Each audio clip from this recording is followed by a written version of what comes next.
My parents forced me to cancel college and work their business for free, then gave everything to my sister. So I took my revenge quietly. I'm a 23-year-old guy, and I've always been the backup plan in my family. My sister was the shining star, the one they bragged about at weddings, the one who got surprise gifts just because, while I was handed expectations like chores. When I was younger, I convinced myself it was normal, that maybe love just looked different for me, that maybe being reliable was enough. My parents run a small but successful family business, wholesale supplies. It was never glamorous, but it paid well, and we lived comfortably. Ever since I was a teenager, my dad would make little comments like, "One day this will be yours," while I stocked shelves and counted inventory after school. I thought it was a compliment back then. I didn't realize it was a warning. I wanted to be an engineer. I spent all of high school chasing scholarships, building a portfolio, and tutoring kids after class for side money. I still remember the day I got into my dream school. It was the only time I ever cried in front of my parents. I held the acceptance letter out, grinning like a kid, and my mum barely looked up from her phone. My dad gave a tight smile and said, "We'll talk about it." That talk never came, not until 2 weeks before enrollment. My father sat me down in the back office of the shop.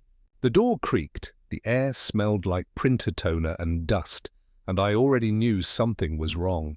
He said the business was struggling, that he needed me just for a little while. My mum chimed in, telling me that family comes first and that college could wait a year. I stared at them like they were strangers. All that work, All those hours. they said it was just temporary, but deep down, I knew they were lying. And I still said yes, because I thought saying no would make me the villain. But I had no idea the real betrayal was just getting started. The first week after I said yes, I kept telling myself it was the right thing to do. Every morning, I'd open the store before sunrise, mop the front, sort inventory, and handle deliveries. I told myself it was just 1 year. I even kept my acceptance letter folded in my wallet, like a secret promise I was still holding on to. My friends left for their college dorms one by one, posting pictures of welcome week, campus tours, roommates. I liked their photos, smiled, even commented. But inside I was rotting. The year they promised me started stretching before my eyes. 2 months in, I asked my dad if he thought things were stable enough yet for me to start looking at spring semester classes. He didn't even look up from his laptop. Just said, "You're barely getting the hang of things." Let's revisit later. Later never came. Every time I brought up college, my parents dodged. First, it was the finances. "We can't afford to lose you right now." Then it became guilt. "After everything we've done for you." My mother even once said, "Why are you so obsessed with leaving?" Are we that unbearable? I didn't know how to answer that. I started noticing how different things were for my sister. She wasn't working. She wasn't sacrificing. In fact, she was planning a summer trip to Europe, fully funded by the business. I found out when I accidentally opened an email with her travel itinerary printed on company letterhead. When I asked my parents about it, they looked at me like I'd lost my mind. "She's not obligated like you are," my dad said. "She has her own talents." You're the one who understands the business. My jaw clenched so tight I thought I'd crack a tooth. That night, I unfolded my college letter for the first time in weeks, and for the first time, it felt like a tombstone. After that night, I stopped asking about college, not because I gave up, but because I realized they'd already made the decision for me. My parents didn't want me to have a life outside their orbit. I wasn't their son. I was their safety net. Their unpaid insurance policy. I started working 6 days a week, sometimes 7. I handled supplier negotiations, sorted out payroll issues, even managed client relationships. I was running half the business by myself, but still living in my childhood room, eating reheated leftovers and hearing my mum say, "We're all making sacrifices," except they weren't. Not really. My sister came and went as she pleased. One week she was finding herself in Spain. The next, she was shadowing a lifestyle influencer, for career exposure. When I asked what she actually did, my dad laughed and said, "She's learning branding. Something this place could use." I was doing the grunt work. She was sipping cocktails and posting selfies, and the worst part? They started treating me like I was lucky to be here. Lucky to be part of the family legacy. Lucky to be trusted. I remember one night, after fixing a bookkeeping error that nearly cost us a major vendor, I stayed late to restock the front shelves. It was past 11 p.m, the lights were humming, my hands were dry and cracked, and my body ached. My mom walked in just to say, "Can you close up quietly?" Your sister has an early flight tomorrow. She didn't even thank me. She never did. At some point, I stopped keeping track of the days. I just woke up, worked, came home, and repeated. Every time I thought of that college letter, I felt this invisible weight press down on my chest, like the life I wanted was still out there. But I was chained to this one, and I'd handed them the key myself. It was late, maybe one by now. When I heard them talking in the kitchen, I'd just come back from a Delivery run after a supplier messed up an order. I was exhausted, sweaty, and starving. I didn't mean to eavesdrop, but their voices carried through the hallway. My name came up sharp and dismissive. "He's settled now," my mom said. "There's no point bringing up college again." He's not going anywhere. I froze. My dad chuckled. Please, he's not the academic type. He's good with his hands. He's finally useful. Not loved, not supported, just useful. I felt something break in me. Something small but permanent. I leaned against the wall, heart pounding. For years, I'd told myself they had good intentions, that maybe they didn't know how to express it. But this was clarity. They hadn't just trapped me. They'd convinced themselves I belonged in the trap. The next morning, I confronted them. I didn't yell. I didn't cry. I just asked, very calmly, if they ever planned to support me going back to school. My dad looked annoyed, like I'd interrupted his thoughts. "We've moved on from that, haven't we?" he said. You found your place here, my mom chimed in, arms crossed. "You're part of something bigger than a degree. You should be proud." Proud. That word slapped harder than any insult. I asked about my sister, why she got to live her dreams while I rotted away in a stockroom. My mom just smiled thinly. "She has ambition," she said. "She's not the type to complain." That was it. No apology. No shame. And when I looked at my sister sitting at the breakfast table with her laptop open, she actually laughed. "You're like the family intern," she said. "But at least you're loyal." That night, I started saving every receipt. Every email. Every login, because loyalty was dead, and I was done playing the intern. Once I let go of the fantasy that they cared, everything became clearer. I started noticing things, small details that added up to a larger betrayal. My sister had a brand new car delivered to the house, not a used one. A luxury SUV with her initials monogrammed on the seats. I overheard my mum saying, "It's a gift for stepping into more responsibility." Responsibility? She hadn't shown up to a single business meeting in months. When I asked my dad about it, he shrugged and said, "She's being groomed for the future. You're the engine, son. She's the face." It was the first time I realized I wasn't even considered a real heir. I was the laborer, the mule, but I didn't argue. I just smiled and started copying everything. Company records, expense reports, ownership documents. I used the office printer late at night, saved files to a secret cloud account, took photos of ledgers. If they were grooming her, I was building a war chest. Then one morning, they dropped another bomb. They sat me down like it was some kind of proud announcement. "We've decided to make your sister co-CEO," my mom said. "She has vision, and she'll help modernize the business." I asked what my role would be. "You'll support her," my dad said. "You've always been dependable. Support her.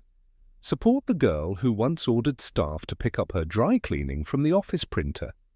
They didn't even offer me a raise. Just a nod and a good job, like I was a cashier being promoted to senior cashier." I didn't speak. Not because I was stunned, but because I was done begging for scraps. I walked out of the room, pulled up my backup files, and started mapping out my exit. They thought I'd stay forever. They didn't know I'd already planned how to take it all down, piece by piece. I don't remember the exact day I broke. It wasn't a dramatic moment. No yelling, no tears. Just me on the floor of the stockroom, unable to stand. I'd been running inventory in the back when my vision blurred. My hands were trembling. My heart raced like it wanted out of my chest. For a second, I thought I was having a heart attack, but I was only 23. Turns out it was exhaustion. Pure, brutal burnout. The kind that doesn't just steal your energy, it steals your will. I collapsed against the wall, breathing in that stale scent of cardboard and industrial cleaner, and I knew I couldn't do it anymore. Not like this. They took me to the hospital. My sister didn't come. My parents stayed just long enough to ask if I'd be back before the week ended. I remember lying in that hospital bed, IV in my arm, and my dad asking, "You'll be fine by Friday, right?" "We've got a shipment coming in." I just stared at him. My chest was tight, but not from the panic attack, from disgust. I spent 2 days recovering. 2 full days, just resting, eating food I didn't have to microwave at midnight, not answering a single phone call from my mom, and when I returned, everything had changed. My office was gone, literally. They'd converted it into a branding lounge for my sister and her boyfriend, who, apparently, was now some sort of business consultant. No one had told me. No one even looked embarrassed. They handed me a clipboard and told me to run front-end training for new staff. I walked into the break room, locked the door, and opened my email account. That's when I saw it. The digital transfer notice. The business, legally, had been restructured. The ownership? Transferred to my sister. My name wasn't on anything. Not the website. Not the paperwork. Not even the employee roster. I wasn't just cut out. I was erased. I didn't pack a single bag. I just walked out. I left the clipboard on the break room table, walked past the front counter, and stepped out into the parking lot like I was just taking a break. But I never went back. Not that day. Not ever again. That night, I showed up to family dinner because I needed one thing: clarity. A confirmation that this wasn't all some sick misunderstanding. I sat across from my parents like a stranger. My sister showed up late in designer heels, texting the whole time. My chair felt too small. The room too loud. I cleared my throat. "Why didn't you just tell me I was never part of the plan?" My father blinked. "What are you talking about?" "The ownership papers. The office. Giving her everything. Was I just a placeholder?" He didn't deny it. Instead, he leaned back in his chair and said, "Don't act like you built this place. You were doing your job. We fed you, housed you. You should be grateful." "Grateful," my mother added. "Your sister is going places. She has the charisma." You're steady. "We needed you when things were hard." That's all. That's all. Like I was a wrench in their toolbox, used, put away, forgotten. I stood up. My voice didn't rise. I didn't cry. I just said thank you. For the education. I finally understand what family means to you. My sister didn't even look up. She just muttered, "Drama queen," under her breath and kept scrolling. Walked out of the house without looking back, but I didn't walk out. Empty-handed, because what they didn't know was that I'd already made copies of everything: bank accounts, transaction histories, contracts, supply chain contacts, and I had every password they'd never bothered to change. They'd given her the company on paper, but I held the bones of the business in my pocket. I moved into a studio apartment the next day, just a mattress on the floor, a cheap desk, and a second-hand coffee machine that wheezed louder than it brewed. But for the first time in years, I could breathe. I picked up odd jobs, freelance courier work, night shifts at a logistics warehouse, even temp gigs at a copy center. During the day, I studied online, business law, accounting, marketing, analytics. I was rebuilding quietly, not just my future, but my identity. And in the quiet, I began planning. I still had access to their systems. They were sloppy, never updated passwords, never changed back-end permissions. I wasn't malicious, not yet. I didn't steal, didn't sabotage. I just watched. Then I reached out to former vendors. Ones I'd built relationships with during my time there. One by one, they agreed to meet over coffee. Some remembered how efficient I was. Some admitted they'd left the business because of how chaotic it became once my sister took over. They trusted me. So I started my own thing, small, simple, remote, a consulting firm that helped streamline supply chains and negotiate better deals for mid-sized businesses. I kept my name off the front. Built it as a brand, not a personality. Every client I landed was one they had lost. I never advertised, never posted on social media. I wanted my silence to be louder than their noise. Within 6 months, I had 3 full-time clients. By month 9, I had hired 2 contractors. My bank account went from 3 digits to 5. And I never said a word to my family, but they started to feel it. Emails from suppliers stopped getting answered. Orders were delayed. Reviews online got uglier. Staff turnover doubled. The branding lounge they loved so much became a ghost room, and they had no idea why. Because while they were busy posting selfies in boardrooms, they couldn't manage. I was building a foundation under their feet. One I could pull out at any time. I didn't have to lift a finger to destroy them. All I had to do was wait. Clients started calling me directly, some who hadn't even known I'd left. Turns out my sister's vision involved doubling prices and outsourcing customer service to her boyfriend's startup, which was about as reliable as a wet matchstick. One vendor told me they hadn't been paid in weeks. Another said they were considering legal action. Every time I hung up the phone, I stared at my ceiling and thought, this is what collapse sounds like. Meanwhile, my business was thriving. Quietly, of course. I still didn't use my real name in marketing. My contracts were under a generic LLC, but word of mouth was spreading. I had more leads than I could handle. People wanted professionalism again. They wanted competence. They wanted the person who used to solve things without drama. My parents had built a fragile empire on arrogance. I was rebuilding with patience. Then one day I got a message from my mom. Hi, sweetheart. Just wondering how you're doing. Dad and I would love to have dinner sometime. No mention of the business. No apology. Just that performative concern she always used when they needed something. I ignored it. A week later, my dad called. Twice. I didn't answer. He left a voicemail. His tone was tight, controlled. But there was something in it I hadn't heard before. Panic. We've had a few issues with the business. Might be worth talking. There's an opportunity here for everyone to come together. Call me back. I played it back 3 times. They were circling the drain. And now they wanted a life raft, but I wasn't here to save them. Not yet, because before I ended this, I wanted them to feel one more thing. The thing I'd felt every day I worked for free. Helplessness. I agreed to meet them. Not out of guilt, not even out of curiosity. Just to see how far they'd fallen. We met at the same house where I'd grown up, though it felt more like a hollow stage now. The curtains were drawn, the dining table cluttered with unopened mail, and for the first time there was no smell of food cooking.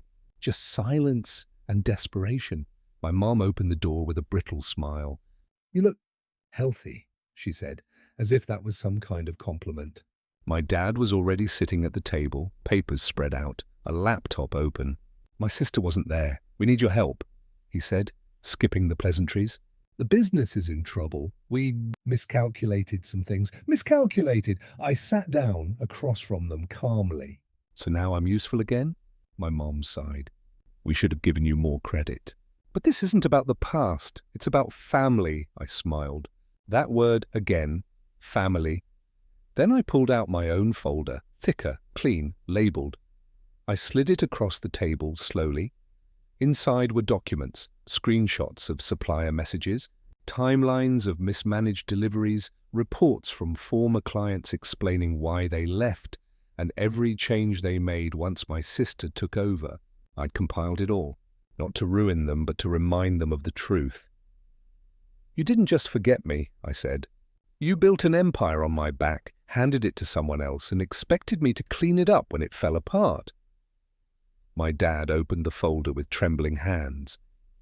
His eyes scanned the papers, his jaw tightening. I stood up. I'm not coming back. I don't want your business. I don't want your apologies. But I do want you to remember this moment. My mum whispered, "What are we supposed to do?" I paused at the door. I don't know. Maybe ask the golden child. See if she can save you, and then I walked out, quietly, calmly, just like they taught me. It didn't take long after that meeting. By the end of the quarter, the family business was hanging by threads. I didn't need to do anything, not a single public word, not a dramatic reveal. They collapsed under the weight of their own decisions. Suppliers pulled out. Vendors filed small claims. Former employees, many of whom I'd quietly stayed in touch with, shared stories online about unpaid hours, mismanagement, and influencer CEO antics that made the company a joke in the industry. My sister tried to pivot with a rebrand, something about family legacy meets modern leadership.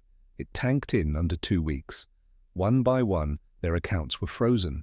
Credit lines dried up. The website went offline for restructuring, but everyone knew what that meant. The building lease was terminated for missed payments. The signage was taken down. Then came the legal letters. Turns out, my dad hadn't just restructured ownership. He'd also hidden some debt by routing payments through shell vendors under my sister's boyfriend's name. It backfired hard. They were slapped with a federal audit and multiple complaints from suppliers who were owed thousands. They tried to sell the house, but even that didn't go cleanly. Turns out the house was used as collateral for a loan no one ever told me about. I watched it all unfold from a distance. Never gloated, never interfered, but I did make one anonymous report to the tax board. Not because I wanted revenge, but because I wanted accountability. Something this family had never taught me, but I learned on my own. My sister disappeared from social media, deleted everything. My parents stopped calling. They went silent. Finally, and still. I said nothing, because by the time the empire cracked and collapsed beneath them, I wasn't angry anymore. I wasn't grieving. I was free. It's been 3 years. I live in a different city now. I don't use my last name on anything public. My consulting firm has grown beyond what I ever imagined. I have a small team, loyal clients, and a reputation for fixing broken systems quietly and efficiently. I finally went to college. Not the one I got into all those years ago, but one I chose, on my own terms, paid for with my own money. I graduate next spring. It's funny how something that once felt like a dream buried in the dirt became something I simply did. I haven't spoken to my family since that final meeting. No calls, no emails, no pop-ins. I heard from a former neighbor that they moved in with some distant relatives across the state, that my sister took a low-level job at some startup, that my dad is trying to freelance consulting gigs. No one mentions my name anymore, not even in pity, and that's exactly how I want it. I've built my own life now, my own circle. My own peace. I go on walks in the morning. I cook for myself. I laugh more. I sleep through the night. Sometimes I catch myself looking at old pictures, ones where I'm standing just out of frame or holding the camera so someone else could shine. And I feel nothing. No anger, no regret, just distance. Like watching a movie you've already outgrown. A few weeks ago, I visited my old neighborhood. I parked across from the shop. The signage was gone. The windows were dusty. A Felice sign hung crooked in the door. I stood there for a few minutes, hands in my pockets, breathing in the silence. Then I turned and walked away, not to make a point. Not to prove anything, just to remind myself I didn't just escape them. I outgrew them. I didn't just take revenge. I took my life back.